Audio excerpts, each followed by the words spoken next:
안녕하세요. 쌈박한 엑셀 매크로 강사 김경자입니다. 엑셀 사용자라면 매크로라는 단어는 들어보셨을 겁니다.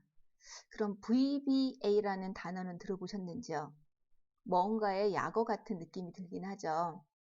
매크로를 시작하기 전에 엑셀에서 매크로의 기능 그리고 VBA와의 연관성이 무엇인지 먼저 살펴보도록 하겠습니다. 우리는 목적에 따라서 다양한 응용 프로그램을 사용을 합니다. 문서를 작성하기 위해서 워드를 쓰고, 계산 작업을 하기 위해서 엑셀을 쓰고, 발표 자료 만들기 위해서 파워포인트를 씁니다. 근데 이런 응용 프로그램은 특징이 개발자가 만들어 놓은 기능에 한해서 쓸 수 있다는 겁니다.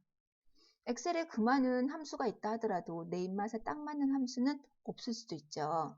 그리고 엑셀에서 어떠한 작업을 하는데 매번 단순 작업을 반복을 하고 있습니다. 그래서 개발자가 만들어 놓은 응용 프로그램 기능 이외에 사용자가 무언가를 추가해서 쓸 수 있도록 해주었는데 그게 바로 매크로입니다. 사용자가 없는 기능을 엑셀에다가 추가해서 쓰고 파워포인트나 워드에 추가해서 쓸 수가 있다는 얘기입니다. 추가할 수 있는 기능을 매크로라고 부르는데 이 매크로는 프로그래밍에 의해서 만들어집니다. 사용하는 프로그램 언어가 비주얼 베이직이랍니다. 비주얼 베이직이라고 하는 별도의 프로그래밍 언어가 있습니다. 그 언어를 사용을 하는데 그렇다면 추가 설치 이런 걸 해야 됩니까? 다행히도 엑셀 같은 MS 오피스 프로그램의 비주얼 베이직은 내장이 되어 있습니다. 엑셀 안에, 파워포인트 안에, 워드 안에 다 내장이 되어 있어서 바로 쓸 수가 있다는 거죠. 다만 일반적인 비주얼 베이직하고 조금 다릅니다. 다를 수밖에 없는 게 엑셀에는 시트와 셀이 있고 파워포인트는 슬라이드가 있죠. 각각 개체가 다르기 때문에 프로그램이 동일할 수가 없습니다. 엑셀이라고 하는 응용 프로그램, 파워포인트라는 응용 프로그램에 맞게끔 재구성한 프로그래밍 언어가 바로 비주얼 베이직 어플리케이션, 앞에 약어를 따서 VBA 이렇게 부릅니다. 그럼 매크로와 VBA는 단어는 어떤 사이입니까? 엄밀히 따지면 조금 다른 의미지만 같은 의미로 해석하기도 합니다. 매크로는 자동화 개념에 가깝고 VBA는 프로그램 개념에 좀 가깝다라고 해석하면 조금 더 확실하게 구별을 할 수 있습니다. 자, 이런 매크로를 사용할 때 접근하는 방식이 두 가지가 있는데 첫 번째는 엑셀 사용자 관점. 엑셀의 사용자라면 프로그램 경험이 있는 경우도 있고 없는 경우도 있겠죠.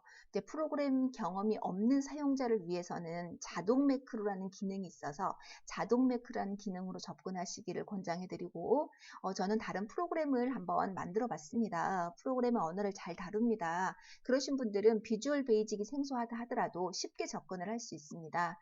그때는 프로그래머 관점으로 접근을 해서 엑셀에 사용하는 개체 중심으로 문법을 익히시면 엑셀 VBA를 쉽게 제작을 할 수 있을 겁니다. 근데 아마 대부분의 사용자들은 엑셀 사용자 관점일 겁니다.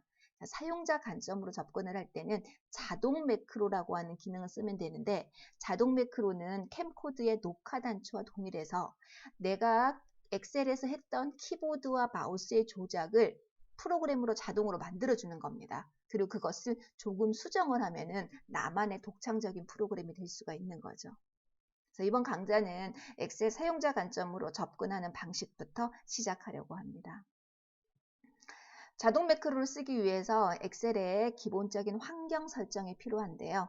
다음은 엑셀의 화면으로 넘어가서 개발 도구 탭을 표시해 보겠습니다. 엑셀 화면입니다. 저는 엑셀 365 버전으로 설명을 하는데 2012나 또는 2013, 16 버전도 동일합니다. 다만 2007 버전은 화면이 조금 다르다는 거 알아두셨으면 좋겠습니다. 엑셀에 매크로를 사용을 하려면 추가적인 탭 메뉴로 여기에 마지막 메뉴로 개발 도구라는 게 있어야 됩니다. 개발 도구는 매크로와 관련되어 있는 기능을 쓰기 위해서 필요한데 화면에 표시하는 방법이 빠른 실행 도구 모음에서 기타 명령 여기에 리본 사용자 지정을 누르면 개발 도구라고 하는 항목을 추가할 수 있습니다. 이 개발 도구라는 부분을 체크를 해줍니다. 한번 체크해 놓으면 해제하지 않는 이상 내가 사용하는 엑셀 프로그램은 항상 기본으로 보이겠죠. 자, 확인해서 결과를 확인해 봅니다. 개발 도구라고 하는 메뉴가 이렇게 보이죠. 자, 개발 도구 안에는 매크로를 기록하고 코드를 확인하고 저장한 추가 기능을 열고 다양한 기능들이 있는데 우리는 주로 이 앞쪽 코드 쪽에 있는 이 기능들을 이용을 해 보겠습니다. 그럼 다음 강좌에서 자동 매크로를 기록하고 기록한 매크로를 편집하는 걸 설명을 드리겠습니다.